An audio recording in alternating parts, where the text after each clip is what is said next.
다음에는 우리 마가복음 11장을 읽습니다. 마가복음 11장부터는 예수님의 사역의 무대가 갈릴리에서 예루살렘으로 옮겨진 시작입니다.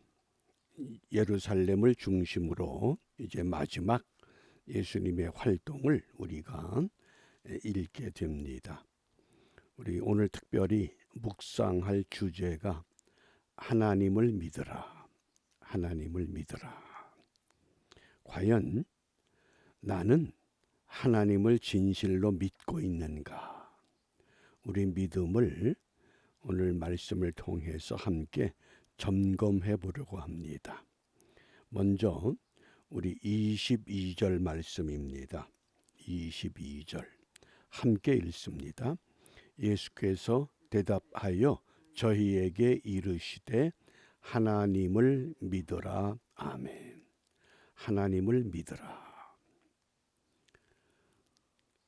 예수 믿는 사람들에게 질문하면 하나님을 믿습니까? 그러면 모두 아멘 분명히 대답합니다. 근데 정말 우리가 성경대로 하나님을 믿는가? 구체적인 질문을 하면 하나님을 믿으면 하나님을 믿은 대로 살아가고 있습니까? 그 다음 질문에는 아멘 소리가 아주 작아집니다. 왜냐하면 자신이 없기 때문에 그렇습니다. 참 흥미로운 것은 우리 신앙생활 하는데 모태신앙도 있고 또 중도에 예수를 영접하는 신앙도 있습니다. 근데 무당도 마찬가지입니다. 태어날 때부터 무당의 집에서 태어나서 무당이 되는 사람을 우리가 세습 무당 그럽니다. 모태신앙과 흡사합니다. 그 다음에 두 번째 강신무가 있습니다. 신을 받아서 무당하는 사람들. 그런데 그 결론은 세습무당이나 강신무당이나 계속 그 일을 반복하다 보면 세습무당도 강신무가 된다고 하는 것. 그게 참 특이합니다. 그런데 우리 기독교에서 모태신앙의 사람들이 계속 신앙생활을 해서 성령을 받는 경우는 참 드뭅니다. 그게 다릅니다. 일반 신과 하나님이라고 하는 신이 다르다고 하는 겁니다. 성령은 모태신앙이라고 받는 것이 아니라 성령을 사모하고 성령을 받을 그릇을 준비해야만 합니다. 그러니까 하나님을 믿으라. 이 말씀이 어떻게 유래가 됐습니까? 예수님께서 어린 나귀를 타고 예루살렘 성에 들어가십니다. 많은 군중들이 호산나 호산나 하고 외칩니다. 그리고 예루살렘 성전에 들어갔을 때 그 성전에 어떤 일이 벌어지고 있습니까? 장사꾼들, 비둘기 파는 사람들, 돈 바꿔주는 사람들, 그들을 보면서 예수님이 채찍을 휘두른 겁니다. 그러다가 성전에서 나오는데 어떤 일이 벌어졌습니까? 무화과 나무에 대한 이제 말씀을 통해서 하나님을 믿는 믿음이 무엇인가를 우리가 함께 나누고자 합니다. 12절과 13절입니다.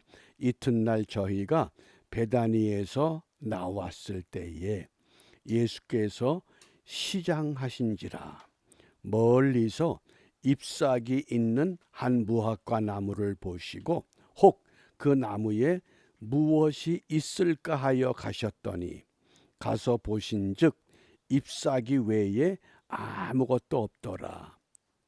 이는 무화과의 때가 아님이라. 이 마가복음의 독특한 표현입니다. 무화과 나무가 잎사귀는 무성한데 아무것도 얻지를 못합니다. 근데 분명히 그 때가 무화과의 때가 아니다 그랬습니다. 그런데 예수님께서 그 무화과 나무를 어떻게 했습니까? 저주하셨습니다. 저는 이 말씀을 보면서 아니 멀쩡한 나무를 왜 저주하시는가? 어떠셔요? 그래서 왜 예수님께서 이 무화과 나무를 저주하셨는가? 잎사귀가 무성하다는 건 나무가 잘 자랐다는 뜻입니다. 그런데 이 무화과 나무의 열매가 두 종류가 있습니다. 탁시라고 하는 열매가 있고 비클이라는 열매가 있습니다. 비클은 이게 무화과 열매, 상품 가치가 있는 열매를 비클이라고 합니다. 탁시라고 하는 것은 비클이라고 하는 열매가 열리기 전에 작은 알맹이 같은 그 열매가 맺힙니다. 근데 그 열매는 어떻게 사용하느냐? 길을 가던 나그네들이 배고플 때 그걸 따먹습니다. 동네 아이들이 함께 놀다가 배가 고프면 그 열매를 따먹는 겁니다. 그걸 탁시라고 합니다. 그러니까 잎이 무성한 나무에 탁시가 보이지 않으면 그 나무는 비클이라고 하는 열매도 맺히지 못한다는 겁니다. 그러니까 예수님께서 이 무화과 나무의 성장 과정을 너무 정확히 이해하고 계셨다는 뜻입니다. 그렇기 때문에 마가복음의 이 기자가 무화과 때가 아닌다. 그런데 예수님께서 탁시가 없기 때문에 우리 흔히 그런 얘기를 하죠. 될성 부른 나무는 떡잎부터 알아본다. 그 떡잎을 보면서 아, 탁시가 없구나. 이 나무는 결실기가 돼도 비클이라고 하는 이 무화과를 얻을 수 없다. 그걸 탁시를 히브리 말로 파게 비쿠라 이렇게 이야기를 하고 비클을 테헤나 이렇게 이야기를 합니다. 그러니까 오늘 저와 여러분들이 우리가 주님 앞에 가기 전에 나는 정말 신앙의 탁시 같은 열매를 보여주고 있는가? 이것이 없으면 우리는 평생 예수 믿었어도 하나님을 믿는 믿음이 아니라고 하는 겁니다. 그래서 하나님을 믿으라고 말씀을 합니다. 자, 왜 무화과 나무를 저주합니까? 무화과 나무의 본질은 비클이라고 하는 열매를 맺혀야 됩니다. 열매를 맺어야 됩니다. 그런데 비클이라고 하는 이 열매는 탁시를 통해서 확인이 가능합니다. 그러니까 탁시가 없기 때문에 이 작은 것 이것을 기대하지 못하기 때문에 저주하십니다. 무엇 때문에? 나무의 본질을 잃어버렸기 때문에 그렇습니다. 오늘 본문에서 두 가지에 대한 예수님이 본질을 찾습니다. 그 다음에 두 번째가 17절입니다. 이에 가르쳐 이르시되 기록된 바 내 집은 만민의 기도하는 집이라. 칭함을 받으리라고 하지 아니하였느냐? 너희는 강도의 구려를 만들었도다. 이 말씀은 구약의 이사야 56장 7절의 인용입니다. 내가 그를 나의 성산으로 인도하여 기도하는 내 집에서 그들을 기쁘게 할 것이며 그들의 번제와 희생은 나의 단에서 기꺼이 받게 되리니 이는 내 집은 만민의 기도하는 집이라 일컬음이 될 것임이라. 성전은 하나님을 만나야 하는 거룩한 장소입니다. 그 거룩한 장소가 본질입니다. 그런에도 불구하고 예수님 당시에 예루살렘 성전의 장사치들, 비둘기 파는 사람들, 돈 바꿔주는 사람들, 그들이 성전 뜰을 차지하고 있습니다. 예수님께서 성전의 본질에서 벗어난 그들의 행위를 책망하신 겁니다. 그러니까 비둘기 파는 사람들의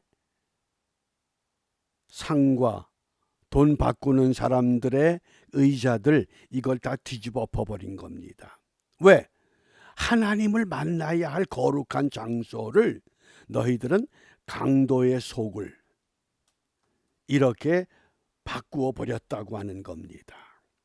이게 얼마나 안타깝습니까? 그렇기 때문에 우리가 분명한 것은, 오늘 사도 바울은 오늘 성전을 어떻게 설명했습니까? 눈에 보이는 교회가 성전이 아니라 고린도 교회 성도들을 향해서 사람이 성전입니다. 내가 성전이라고 말씀을 했습니다. 내가 성전 되기 위해서는 내 안에 하나님의 영이 거주해야 됩니다. 좀 더 구체적으로 하면 내가 하나님의 영의 지배를 받고 살아야만 그것이 성전의 본질입니다. 그런데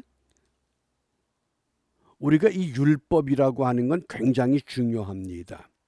그런데 율법이 율법주의가 되면 어떻게 변질되느냐? 본질에서 벗어납니다. 행위로 구원을 받는다고 깨우쳐지는 겁니다.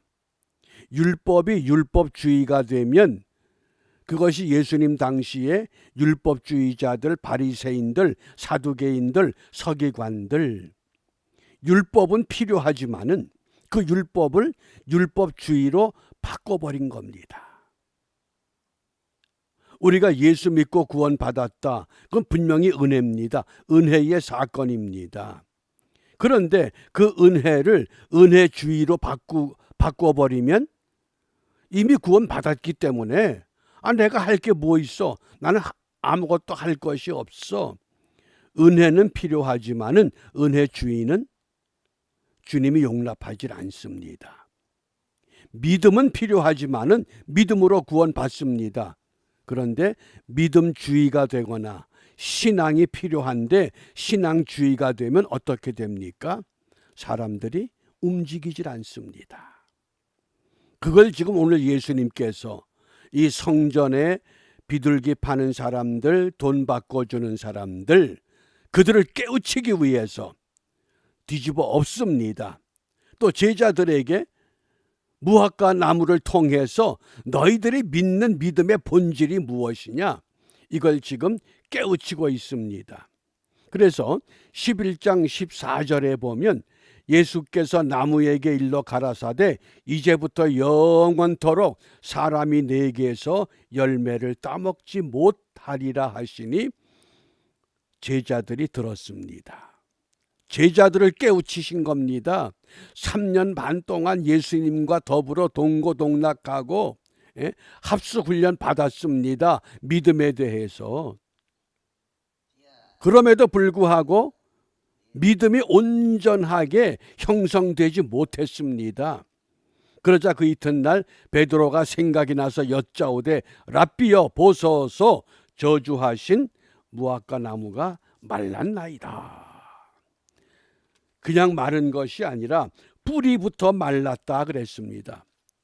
뿌리가 보입니까? 근데 뿌리부터 말랐다는 겁니다. 근본부터 잘못됐다는 겁니다. 그러면서 예수님께서 무엇을 말씀합니까? 하나님을 믿으라. 하나님을 믿으라. 정말 저와 여러분들의 믿음이 우리의 뿌리부터 근거가 확실한가? 내가 믿음의 가정에서 태어나서 모태신앙이기 때문에 그저 익숙해진 습관적인 그런 신앙생활. 내가 하나님의 은혜로 구원받았기 때문에 정말 내가 어떤 전환점을 이루어서 예수 믿는 믿음의 길에 들어섰지만은 이것이 계속 반복되다 보니까 세습무와 학습무처럼 어떤 형식에 갇혀 있는 우리의 신앙생활은 아닌가.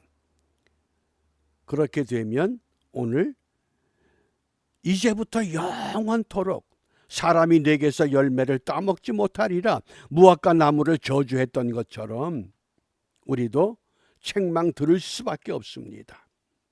그러므로 우리가 이 아침 시간에 과연 나는 어떤 믿음인가? 정말 내가 하나님을 믿는가? 하나님을 믿으려는 건 뭡니까? 하나님께 붙잡혀 있는가 그 뜻입니다. 우리가 돌멩이를 끈으로 묶어가지고 한번 돌리면 어떻게 됩니까? 돌멩이는 자꾸 멀리 나가려고 그럽니다. 그러나 붙잡혀 있기 때문에 원심력에 의해서 나가지를 못합니다. 하나님을 믿으라. 하나님께 붙잡혀 있으면 세상 유혹이, 세상의 어떤 것이 우리를 흔들 수는 있지만은 끊어지진 않습니다. 세상의 모든 자녀들이 자기 부모가 있다고 믿습니다. 나 부모가 없어. 그런 자녀 없습니다. 그런데 어떤 자녀는 부모에게 효도합니다. 어떤 자녀는 효도하지 못합니다. 그 차이가 뭔가요? 사랑하느냐, 사랑하지 못하느냐.